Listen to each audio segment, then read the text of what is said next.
નમસ્કાર મિત્રો, આજે આપણે વાત દોષના કારણે થનાર વધુ એક વાતવ્યાધિ કૃદ્રસી રોગ વિશે જાણકારી મેળવીશું.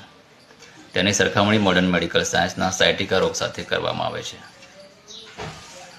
કૃદ્રસી રોગ વિશે વર્ણવતા ચરક ચિકિત્સા સ્થાન અધ્યાય 28 વાતવ્યાધિ ચિકિત્સામાં એક શ્લોક આ પ્રમાણે છે. સ્ફિક પૂર્વા કટિપૃષ્ઠ ઉરુ જાનુ જંગા પદમ પ્રમાત કૃદ્રસી સ્તંભ રૂપતોદ ગૃહ્યતિ સ્પંદતે મુહુ વાતાદ વાત કફાદ તંદ્રા અરોચક ગૌરવ અન્વિતા.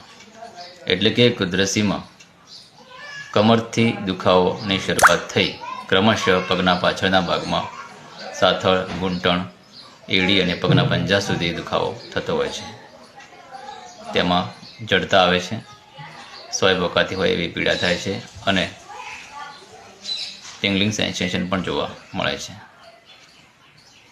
આ લક્ષણો વાયુદોષનો પ્રકોપ હોય ત્યારે જોવા મળે છે.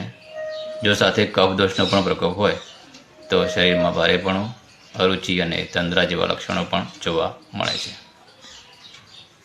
મોડર્ન મેડિકલ સાયન્સની દ્રષ્ટિએ વિચારીએ તો કરોડરજ્જુના મણકા નંબર L5 અને S1 S2માંથી જે સ્પાઇનલ નર્વ નીકળે છે તે ભેગી થઈને સાયટિકા નર્વ બનાવે છે.